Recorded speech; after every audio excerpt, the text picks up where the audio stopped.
Pan Indonesia iki maju lek haram haram.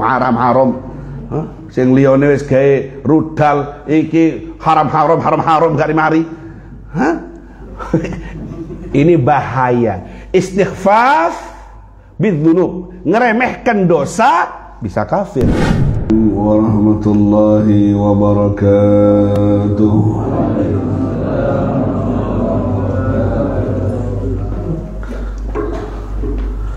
Alhamdulillahi rabbil alamin. وبه نستعين على أمور الدنيا والدين والعاقبة للمتقين ولا عدوان إلا على الظالمين وصلى الله وسلم على سيد المرسلين أبي القاسم محمد وعلى آله وصحبه أجمعين. بسم الله الرحمن الرحيم. نويت التعلم والتعليم والتذكر والتذكير والنفع والانتفاع والإفادة والاستفادة والحث على تمسك بكتاب الله وسنة رسول الله صلى الله عليه وسلم والدعاء إلى الهدى والدلالة على الخير ابتغاء وجه الله ومرضاته وقربه وثوابه من الله تعالى. رب اشرح لي صدري ويسر لي أمري واحلل عقدة من لساني يفقه قولي واهد قلبي وسدد لساني. سبحانك لا علم لنا إلا ما علمتنا إنك أنت العليم الحكيم وتب علينا إنك أنت التواب الرحيم ولا حول ولا قوة إلا بالله العلي العظيم. أما بعد. Alhamdulillah, di pagi Rabu yang berkah kembali Allah hadirkan setelah Rabu yang kemarin kita uzur tidak bisa datang. Di Rabu ini kita bisa melanjutkan kajian subuh Taman Sorga, mengisi sisa umur hidup di dunia diberkahi dengan aktivitas yang baik, talabul ilmi, dan kita berharap aktivitas ini diterima oleh Allah Subhanahu wa taala dan menjadi bekal kita saat kita nanti pulang menghadap Allah Subhanahu wa taala. Amin ya rabbal alamin. Hakikatnya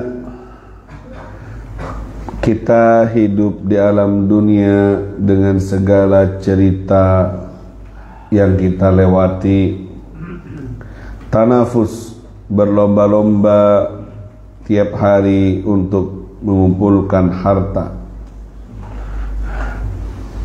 dan harta yang telah dimiliki hakikatnya hanya hak pakai saja. Tidak ada yang namanya milikku, punyaku. Karena kalimat milikku atau punyaku terbatas dengan waktu. Berapa tahun sih kau memilikinya? Toh akhirnya juga harus lepas darimu, dan itu hanya kesempatan untuk memanfaatkan atau memakainya saja.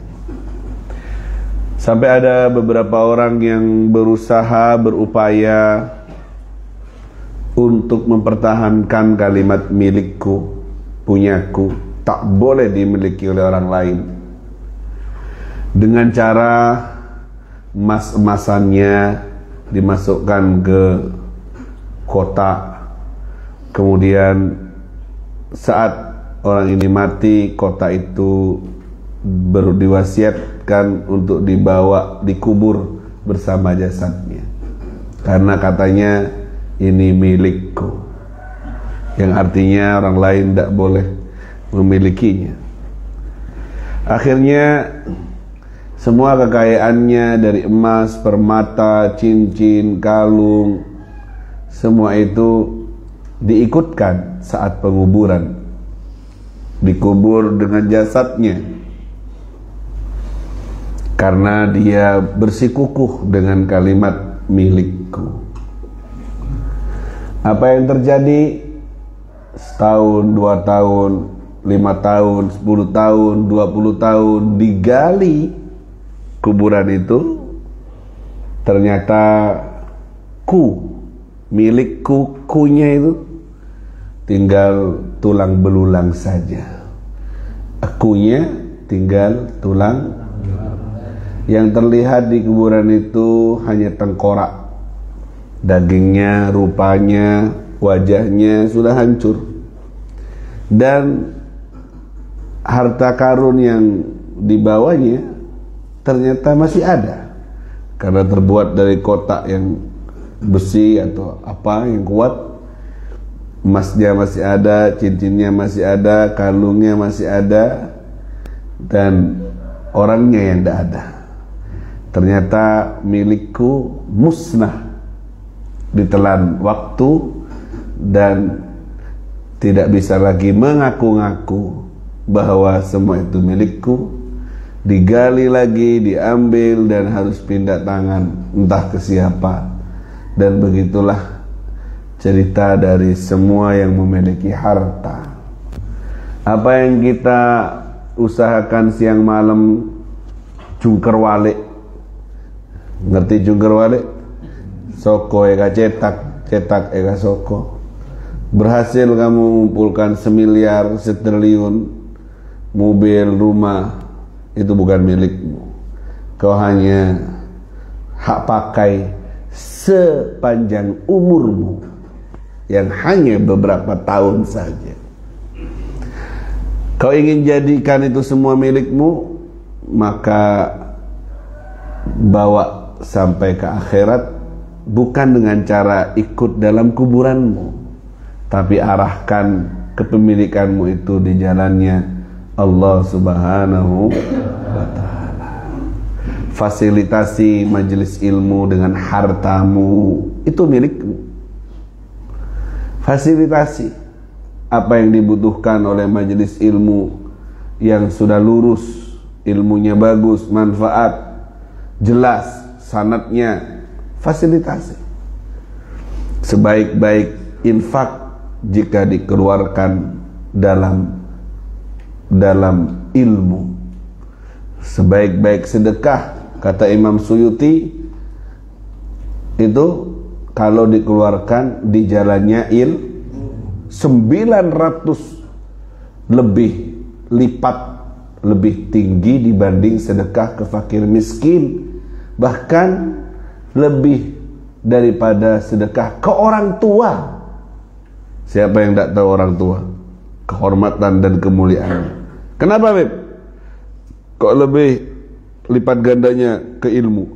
Karena ilmu nurul hayah. Ilmu adalah cahayanya kehidupan. Kau ngerti keutamaan berbakti ke orang tua gara-gara ilmu. Kau tahu keutamaannya orang tua, guru, keluarga gara-gara ilmu. Cahaya dari kehidupan yang menerangi hidupmu sehingga lurus adalah ilmu. Sehingga kau membantu menginfakkan hartamu di ilmu, berarti kau menghidupkan kehidupan ini. Kau membangun peradaban, kebaktian anak ke orang tua, bagusnya pribadi manusia, bermasyarakat, berteman, itu dengan ilmu. Ketika kau fasilitasi dia, maka kau telah menghidupkan tatanan kehidupan, sehingga orang lain bisa berbakti, berbuat baik berkat dari ilmu yang disalurkan. Makanya kalau ingin jadi milikku, bukan seperti orang-orang kafir yang membawa hartanya sampai ke kuburan, sampai mobilnya dikubur, ikut bareng, akhirnya digali sama anak-anak itu, diambil karena merasa ini harta rampasannya. Seperti, tapi sekarang, mulai sekarang jadikan milikmu yang sebenarnya. Mumpung kamu masih kuasa untuk mengeluarkannya, menahannya, menyalurkannya, kamu punya kuasa sekarang. Segera buat pondok, buat sumur air, alirkan ke masyarakat, buat beli Quran, beli kitab. Kalau di sini alhamdulillah sudah lengkap. Jangan berpahaman Habib nih giring ini. Nanti ini bah nendang ini nanti. Ya, sedekah. Udah, ini cuma mengingatkan bahwa kepemilikan kita terbatas dengan waktu. Kalau ingin tidak terbatas dengan waktu, sekarang, action sekarang. Ya, kewajibanmu dengan keluarga sudah, kau sudah penuhi kewajiban istrimu, anakmu, sudah selesai. Cari majelis-majelis ilmu, pesantren, madrasah yang membutuhkan, sulurkan uangmu di situ. Loskan, karena itu jadi milikmu. Buat pesantren, wakaf, yang penting jelas orangnya, jelas akan makmur, silakan. Tidak harus ke Habib Nizar, tidak harus. Yang penting jelas ya, karena saya tidak mengajak kalian untuk membesarkan saya. Saya sudah besar sendiri, 100 kilo lebih saya. Jadi siapa saja, lihat ada ustadz fulan, lurus ustadznya, istiqomah, butuh bantuan, bantu. Udah terkenal ustadznya, nyari saya terkenal kamu. Nyari yang benar-benar lurus, perhatikan jitu. Oh ini manfaat, ini istiqomah, saya bantu. Kurang apa Ustaz? Oh ini tidak ada papan tulis, siap. Tidak ada ini, dibantu. Harus senang kalau kamu diperlihatkan seperti itu. Kamu harus senang karena itu kesempatan Allah ingin membawa hartamu untukmu sampai ke akhirat. Bukan malah setel kopok, setel buta, tangening kabar ya. Cara mana Ustaz terempak. Bu masih bu tak ada yang mengeding ya. Harus peka dengan yang seperti itu ya.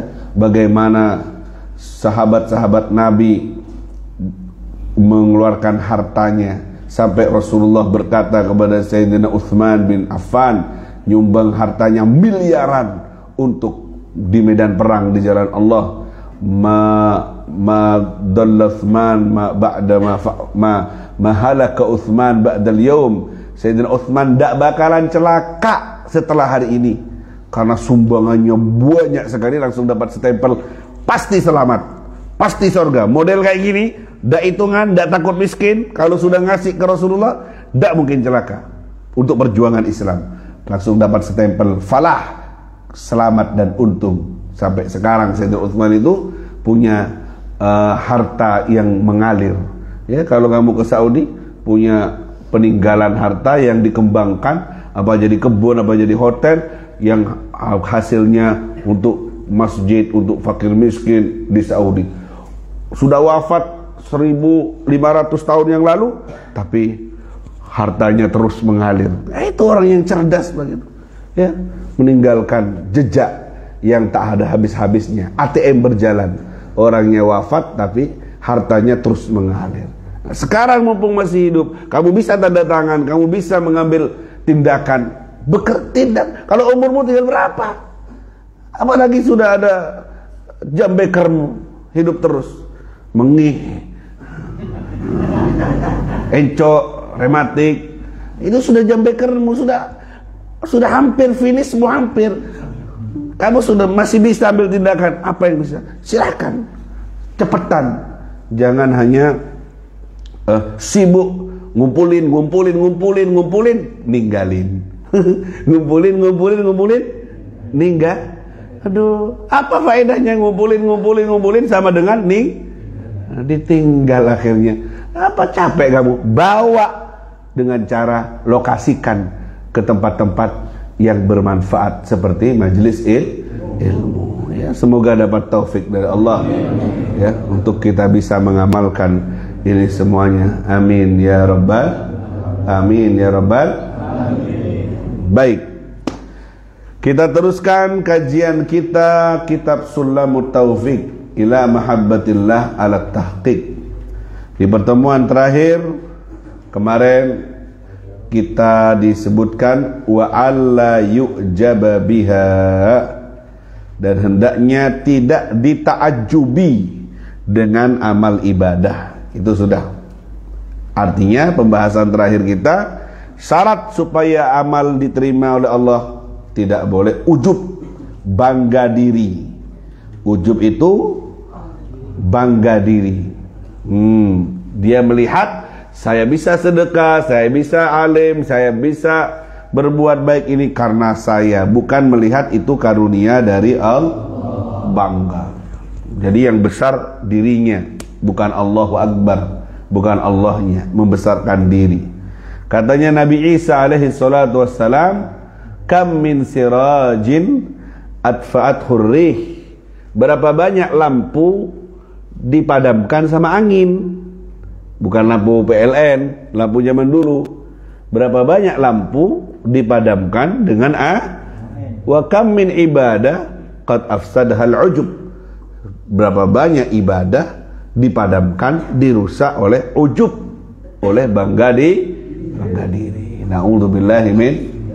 Makanya ruginya manusia, ibadah patang, semangat, semua dilakukan, ujung-ujungnya hancur musnah gara-gara ujub. Rubba rajulin, bisa jadi seorang laki-laki siangnya puasa, malamnya bangun malam, kemudian berjihad, semua itu musnah, hancur karena ujub di akhir hidupnya. Dia merasa ini semua perbuatanku, ini semua perjuanganku, ini semua aku.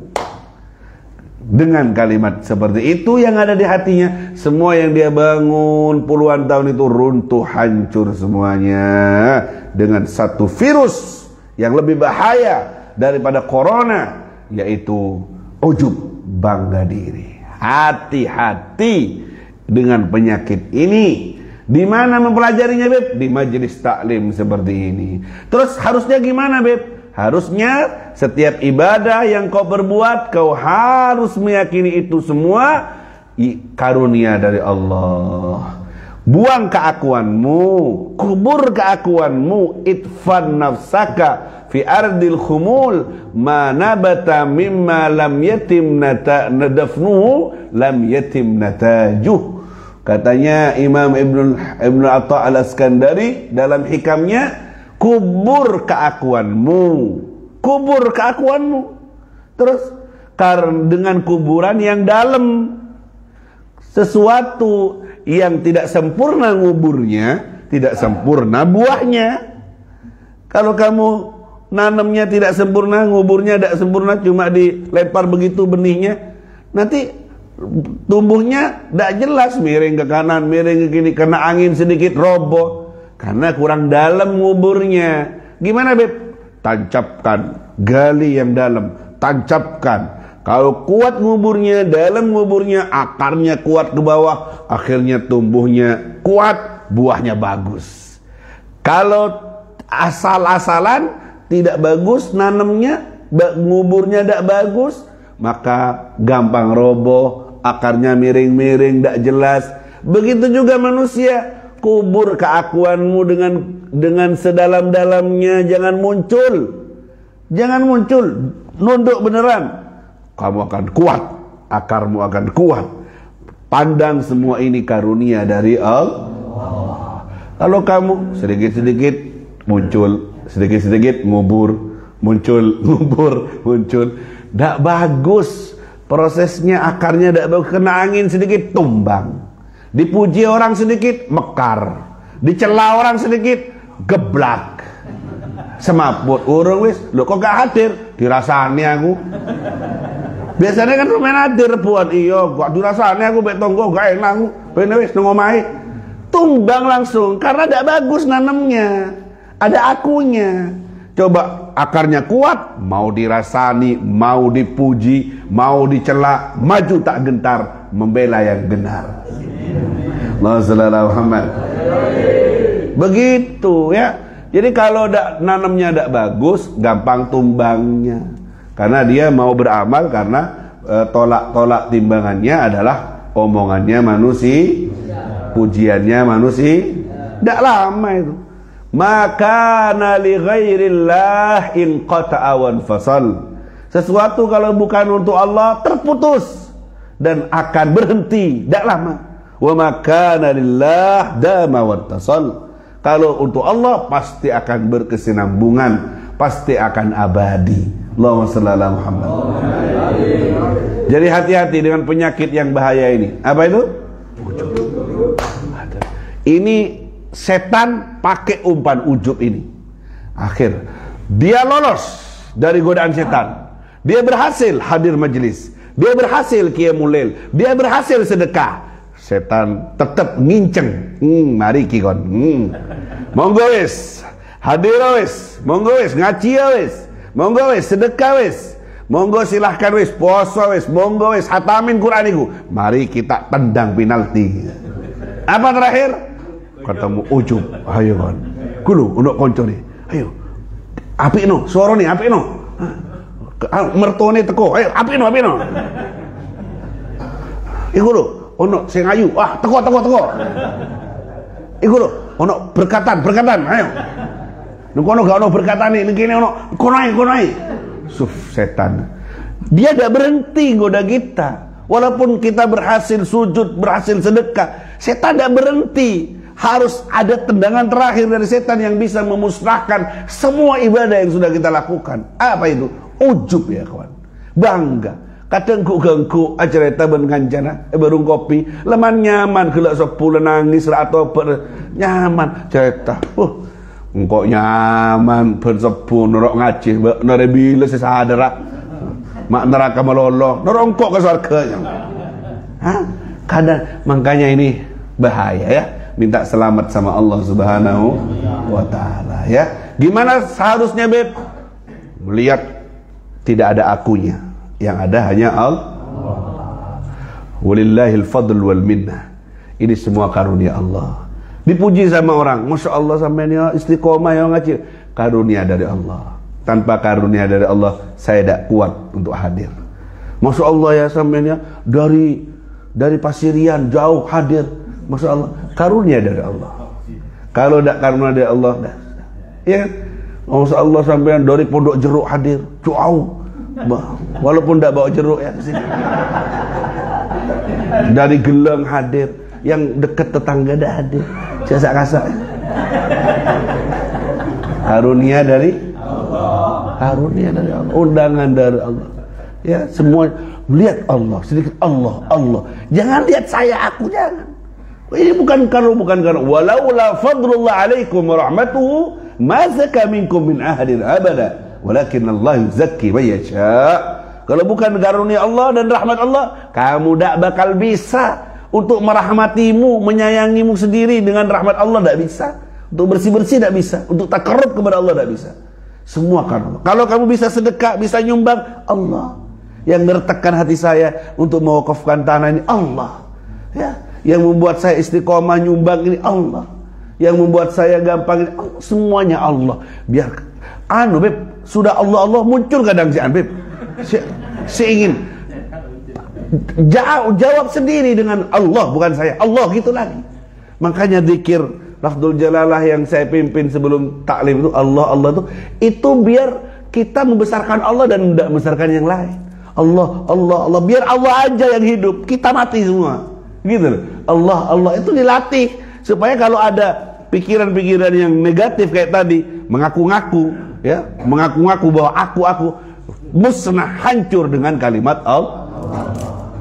Tapi kalau sampai tidak pernah latihan, tidak pernah diisi hatinya dengan zikir, tidak pernah sholat iya tapi dohir semuanya, hati kosong, ya banyak kecolongan dengan bisikan-bisikan setan yang seperti itu. Wong yang zikir aja kadang kisik kecolongan, apalagi yang tidak zikir hatinya, maka bisa tambah kehilangan dohir batinnya. Ya, ayo jangan sampai jadi orang yang rugi, bangun, ternyata roboh bangunannya, capek, letih, hilang seketika. Ini termasuk muhbitot, penghancur amal ibadah adalah al-ujub, adalah bangga diri dengan apa yang telah diperbuat. Mudah-mudahan Allah paringi kita ikhlas dalam menjalankan semua aktivitas kita. Amin ya rabbal. Nah, sekarang kita masuk ke fasal yang baru. Allahumma shalli ala Muhammad. Faslun fi arkanis shalah. Fasal yang baru menerangkan tentang rukun-rukunnya salat.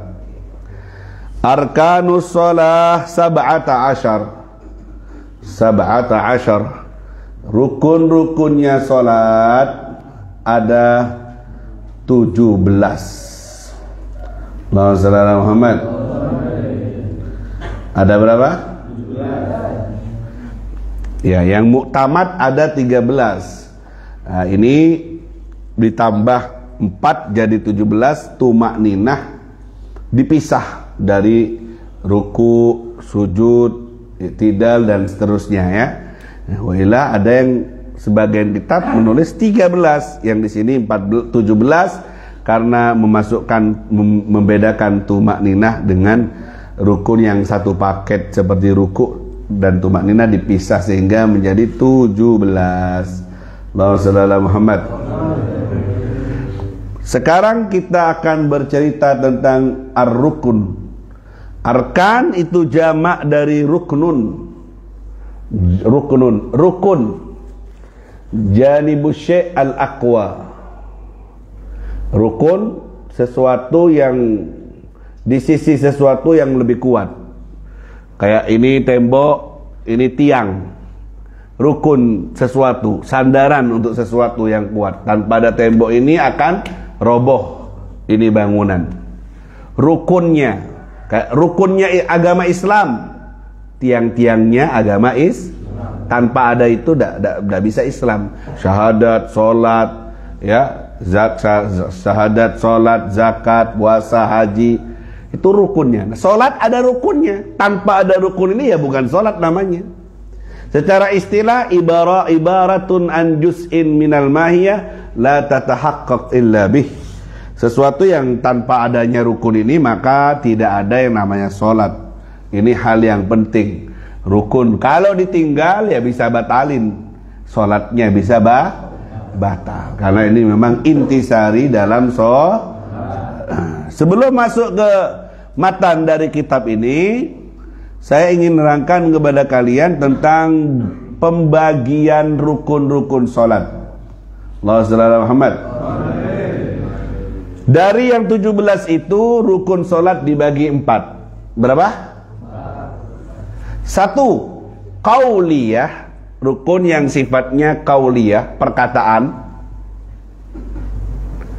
2 fi'liyah. Rukun yang berupa perbuatan. Dia pakai perbuatan. 3 ma'nawiyah. Rukun yang sifatnya maknawi. Maknawi, bermakna, tidak terwujud tapi ada maknawi itu. Dan yang terakhir qalbiyah, sifatnya hati, di hati. Barusan sudah Habib bilang bahwa rukun-rukunnya sholat di dalam kitab Sulamut Taufik ada berapa? 17. Dari 17 ini dibagi 1 qauliyah, perkataan, bentuknya. 2 fi'liyah, bentuknya seperti perbuatan. 3 maknawiyah, bentuknya dia bermakna, tidak terwujud tapi ada. Dan yang terakhir adalah qalbiyah, sifatnya hati.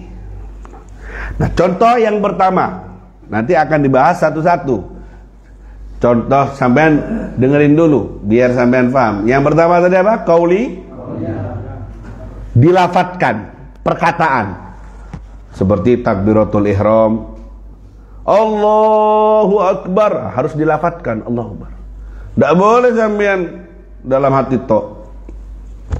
Luka betul soal hati, tidak bisa. Ini qauliyah. Fatihah harus dilafat Fatihah. Nanti ada syarat-syaratnya. Ini cepet-cepetan ini untuk membagi ini aja. Tidak boleh sampai baca Fatihah tidak didengar. Sekiranya dengar sendiri, bihaitsu yusmi'u nafsahu, memperdengarkan dirinya. Bismillahirrahmanirrahim. Tapi jangan sampai was-was ke orang lain. Sekiranya diri sendiri dengar. Itu batasan namanya qauliyah. Bismillahirrahmanirrahim. Alhamdulillahirabbil alamin. Sekiranya dengar. Jangan terlalu nyaring juga sampai ganggu sampingnya. Jangan. Tidak cukup sampean baca Fatihah kalau tidak didengar sama dirinya sendiri. Cuma, tapi tidak ada suara. Tidak bisa. Tidak sah nanti Fatihahnya. Harus dilafatkan yang sekiranya kita dengar sendiri. Faham di sini? Contoh lagi qauliyah tasyahud akhir, at-tahiyatul mubarak, itu qauliyah. Contoh juga sholawat kepada Nabi Muhammad sallallahu alaihi wasallam. Allahumma shalli ala sayyidina Muhammad ketika tasyahud akhir baca sholawat qauliyah. Contoh juga salam, assalamualaikum, harus dilafatkan. Tidak cukup sampean kepalanya tok yang miring. Nah ini tidak sah sholat sampean, harus dilafat. Harus dilafat.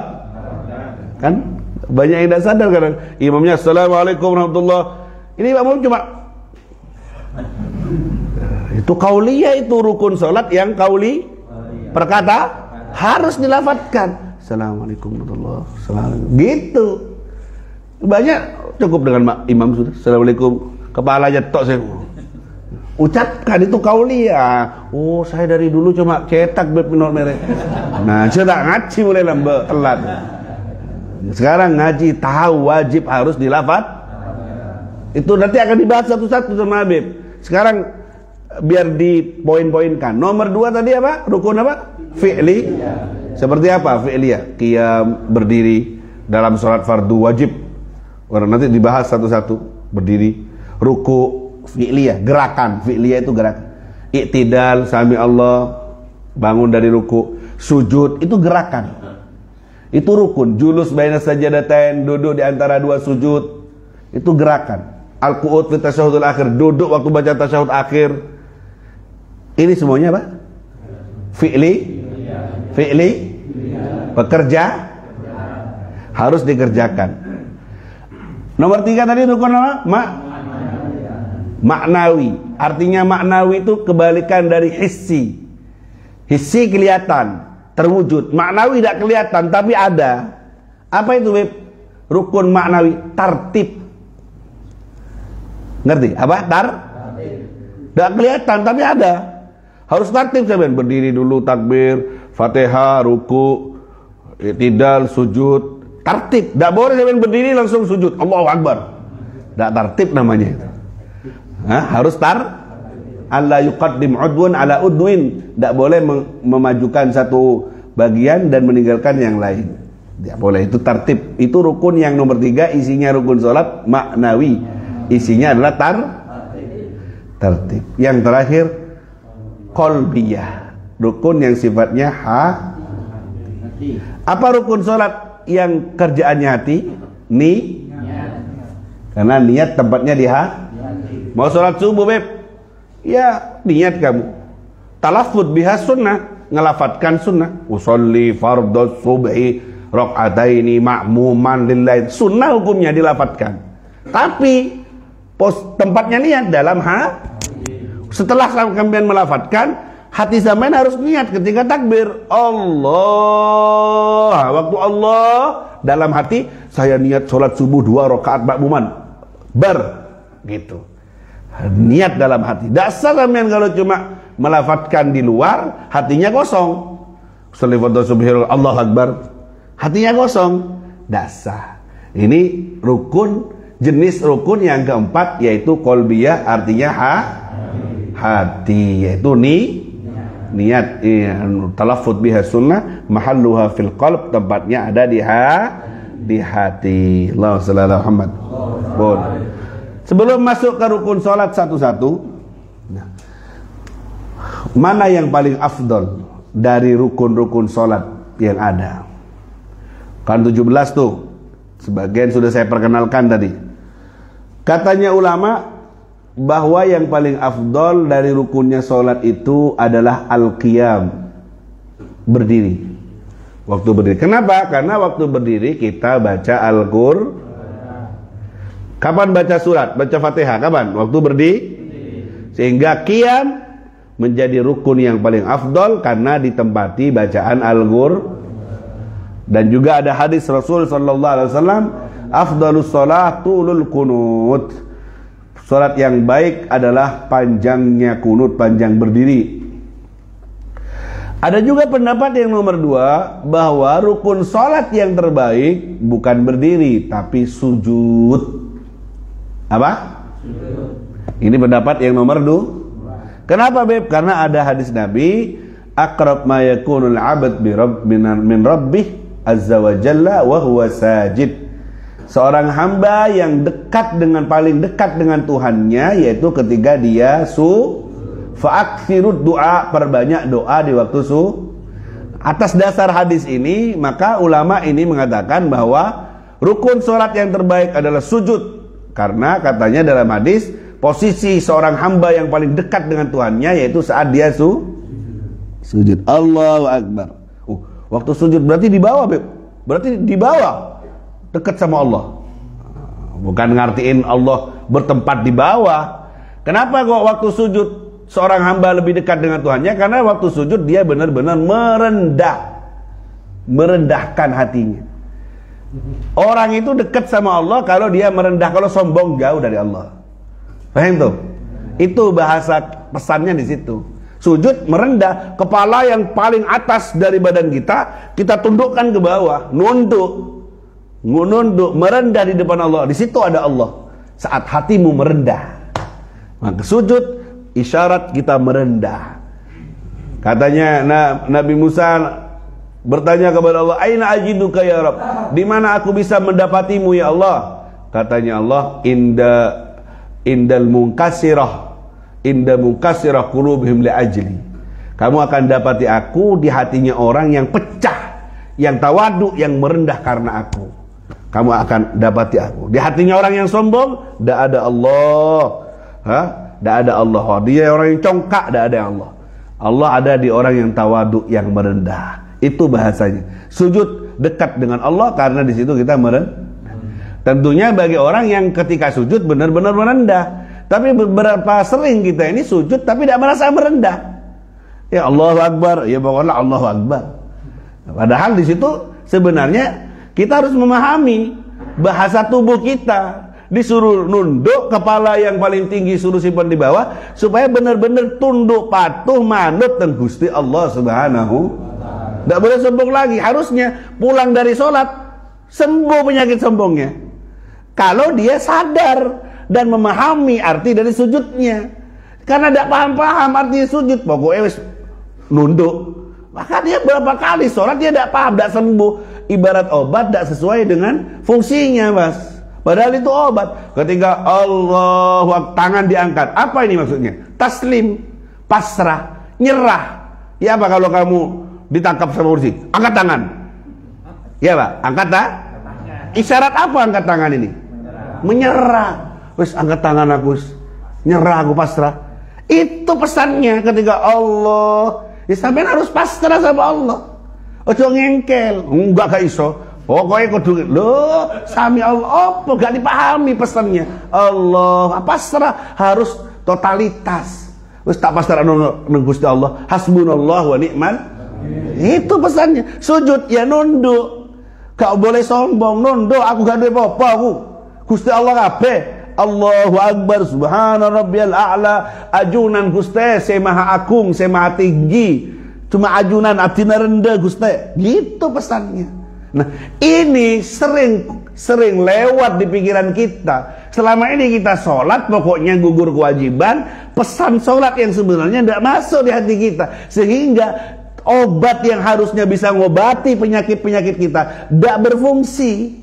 Karena kita tidak menghadirkan hati kita saat kita beribadah sholat kepada Allah Subhanahu. Dari takbir pertama sudah pesan pasrah sama Allah. Beres-beres, apa jari kuis? Pokoknya sami Allah, Allah pasrah ya Allah. Ojo andalkan akalmu. Ikhtiar silahkan, iqamatu sebab silahkan, dirikan sebab, silahkan musyawarah, silahkan kamu bekerja, silahkan gerakkan badanmu, tanganmu, upayakan usahamu maksimal mungkin. Tapi Allahu Akbar, pasrahkan kepada Allah. Jangan bersandar pada akalmu, usahamu. Oh, enggak, tenang. Aku duwe panenan kok, saya duwe kok. Tenang. Ono si ansi menan, tenang. Dia nyandar ke panenannya. Waktunya panen gagal. Rebu kapi saya ngona kening angin.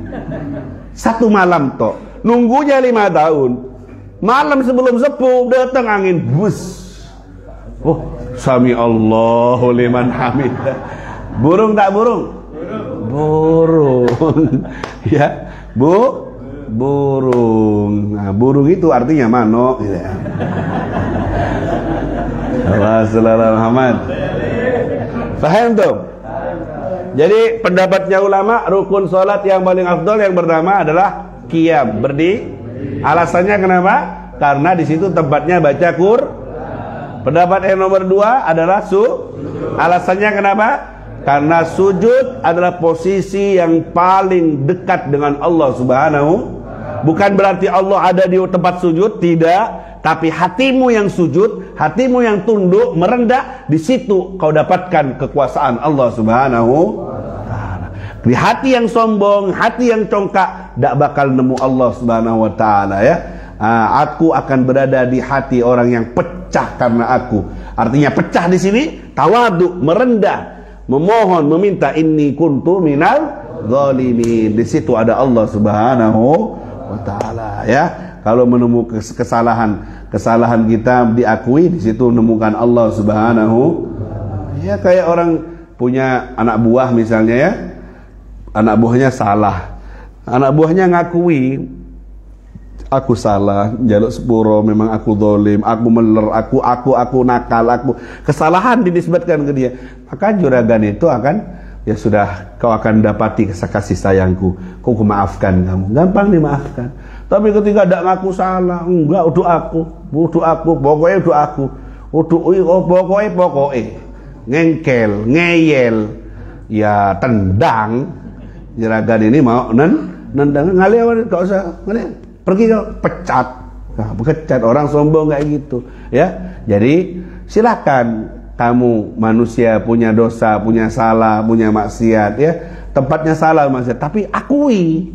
Ngaku, mereneo, mendekat, cedek sampean, tekol merene, akui, cobong sombongan, engkau tak ke ini, tak maafin, tak sepuro, maafkan sama Allah diterima, justru malah diangkat sama Allah kalau mau ngaku, begitu ya. Jadi maksiat tidak memutuskan hubunganmu dengan Allah. Ya, sombong atas maksiat itu yang memutuskan kamu dengan Allah Subhanahu wa Ta'ala. Maksiat kalau diakui, minta maaf, minta ampun, bisa narik kamu kepada Allah lebih dekat lagi. Bahkan bisa jadi modalmu untuk iktiraf, ngaku-ngaku banyak salah, banyak dosa, bisa jadi modal untuk kamu dekat sama Allah. Tapi kalau sudah sombong, apa cariku? Apa? Duit-duitku. Ati apa kon? Iki lho, aku gawe son iki lho duitku. Gak nyumbang nang kaon. Gak dapat sumbangan, ini duitku dewe, apa jariku, aku gawe son horek, son harek, son apa itu terserah aku, duitku, nyawaku, wis cok melok kon, haram aku halal. Ini menentang dari hukum yang telah ditetapkan oleh syariat agama Islam. Kita tahu itu uangmu, monggo. I'mal ma syi'ta fa innaka majziyun bih. Kerjakan apa yang ingin kau kerjakan, tapi kau akan dibalas. Wahbib man syi'ta fa innaka mufarikun bih. Cintai siapa yang ingin kau cintai, tapi kamu harus berpisah dengan itu. Wa isma syi'ta fa innaka mayit. Hidup sesukamu, sebebasmu, tapi kau akan mati dan kau harus dibalas dengan semua tindakanmu. Ada hitungannya kabeh. Ulama sudah bilang haram, tidak boleh. Kamu masih duit-duitku. Kapan Indonesia ini maju lek haram. Sing liyane wis gawe rudal iki haram gak dimari. Ini bahaya. Istighfaf bidzunub, ngeremehkan dosa bisa kafir. Sampean belajar Sulamut Taufik di awal-awal dulu. Hah? Ingat dah? Apa balik mana itu kok ngarap? Cok guyon rek. Sulamut Taufik di depan ini loh. Istighfar bidzunub, ngeremehkan dosa. Hukumnya apa? Haram bisa murtad. Bukan hanya haram. Oh, cuma dosa cilik, ngentengno mabuk, gak apa-apa. Ngentengno. Haram. Yang bahaya itu ngeremehkan dosa. Dosanya sendiri bahaya, bisa dapat balasan dari Allah. Tapi kalau diistighfari selesai. La kabirata ma'al istighfar. Tidak ada dosa besar kalau diistighfari. Yang bahaya kalau kamu ngeremehkan, ngentengno, gak apa-apa. Apa jare kuis? Tenang, merokok, gampang. Apa jare engko? Ngeremehkan dosa. Itu yang bahaya. Itu yang bisa mutus kamu dengan Allah Subhanahu. Faham tuh? Main denger kayak gini, aku gak duwe beb, tapi kon delok. Halo? Delok enggak? Gak duwe tapi ngurungokno, dukung, padha ae. Man a'ana ala maksiatin walau bisyatril kalimah fahuwa syarikun bil itsm. Siapa yang nulungi maksiat walaupun separuh kalimat, dia bersekutu dalam dosa itu. Aku beb, cuma nyiapkan andang no. Podo andang iku. Gaekno kopi beb, podo ae. Bukan berarti buat son itu tidak boleh. Silahkan ya ikhwan. Son butuh sarana. Ini saya pakai son. Yang tidak boleh kalau satu, mengganggu ke orang dengan suara yang lebih. Dua, membesarkan syiarnya orang fasik. Musik-musiknya kayak musiknya diskotik. Dulu diskotik itu di dalam ruangan, sembunyi. Orang maksiat rusak-rusak dewe. Sekarang diobral di jalanan, anak kecil semuanya ikut diskonya diskotik kayak gitu, campur aduk laki perempuan, belum lagi kayak gitunya. Ya tak ada bisa mendatangkan maksiat yang lain, mabuknya, campur aduk laki perempuannya, joget-joget ala-ala orang mabuk, orang sableng begitu ya, orang yang hilang sadar begitu ya. Kan gitu. Masa ada yang waktu dihidupkan diskotiknya astagfirullah, nangis. Tapi ada kemarin tuh son horek halal, pakai gamis zafenan dia ya, zafenan. Ya alhamdulillah lah. Sallallahu Muhammad. Ingat, saya dalam hal ini bukan tidak untuk menghasut atau menyudutkan satu pihak, tidak, ingin menyelamatkan. Kita harus berada di belakang barisan para ulama warasatul anbiya. Mereka itu ahli ilmu, mereka itu jauh dari hasud, jauh dari dengki, hati bersih, memang ingin menyelamatkan umat dari hal-hal yang dimurkai oleh Allah Subhanahu wa taala. Masalahnya kita berada di satu perahu, namanya bumi. Kalau perahu ini satu bocor kita diamkan, tenggelamlah perahunya, tenggelam semua yang ada di dalamnya. Yang soleh, yang toleh, yang pak kaji, yang bu kaji, yang bajingan, semua tenggelam satu perahu. Jadi kita harus gimana? Harus nasihati, jangan dibocori perahunya. Jangan datangin murka Allah, jangan maksiat sama Allah. Karena terang-terangan, kalau maksiatnya diem-diem di kamar sendirian, apa caremu? Tapi ketika terang-terangan, jadi ngajak banyak orang bermaksiat bersama, itu membahayakan orang lain, mendatangkan murka Allah. Wattaqu fitnatan la tusibannal ladzina dzalamu minkum khassah. Hati-hati, jangan, kalian harus takut dengan balasan dari Allah kalau datang tidak turun kepada orang yang khusus pelakunya, tapi semuanya kena. Fahim tuh? Kalau kamu naik ke pohon mangga digigit sama kaleng, tahu kaleng? Apa kaleng? Serangga yang merah itu. Kamu digigit, yang gigit satu, nyelkit nengburi gitu. Mudun sampean, ngamuk sampean ngambil obor, dibakar semua kaleng yang ada di pohon itu. Padahal yang lain tidak ikut gigit, teriak, udah aku. Yang gigit situ, ya apa? Enggak garus, pokoknya sing jenis kaleng tak bohong kabeh. Itu logikanya.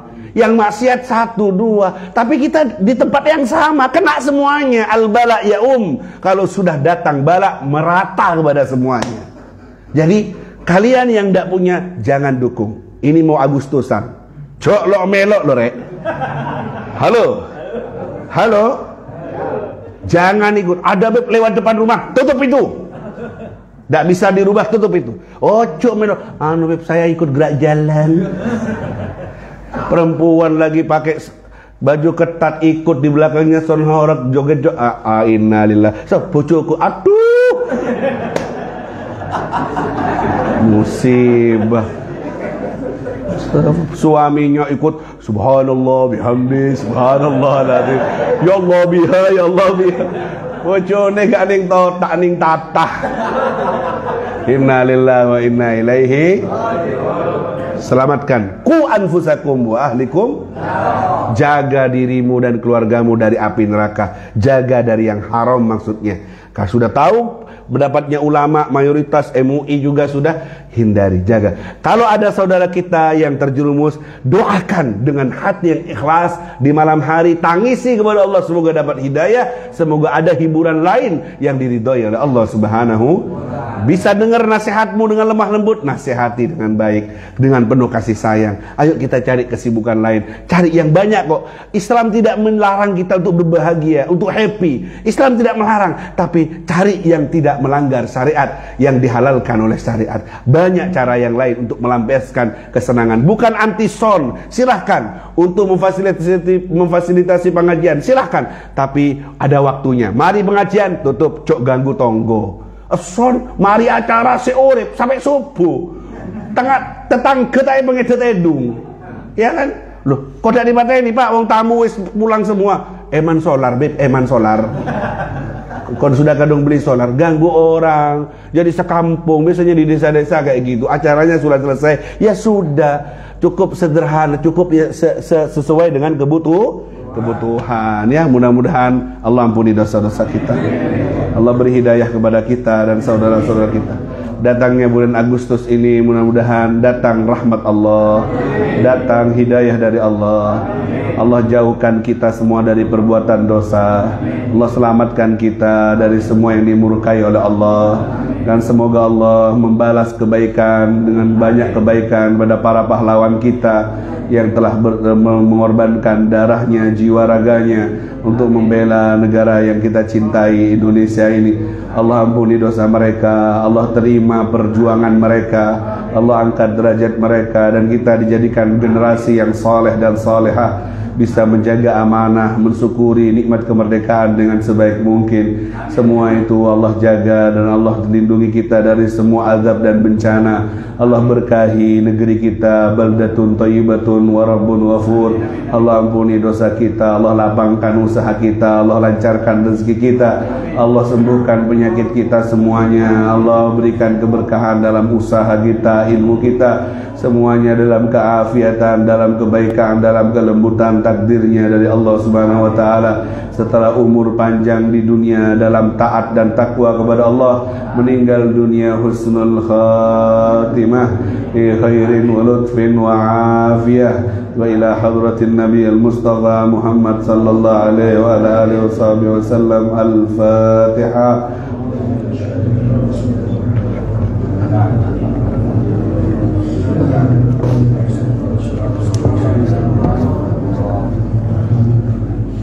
ربنا انفعنا بما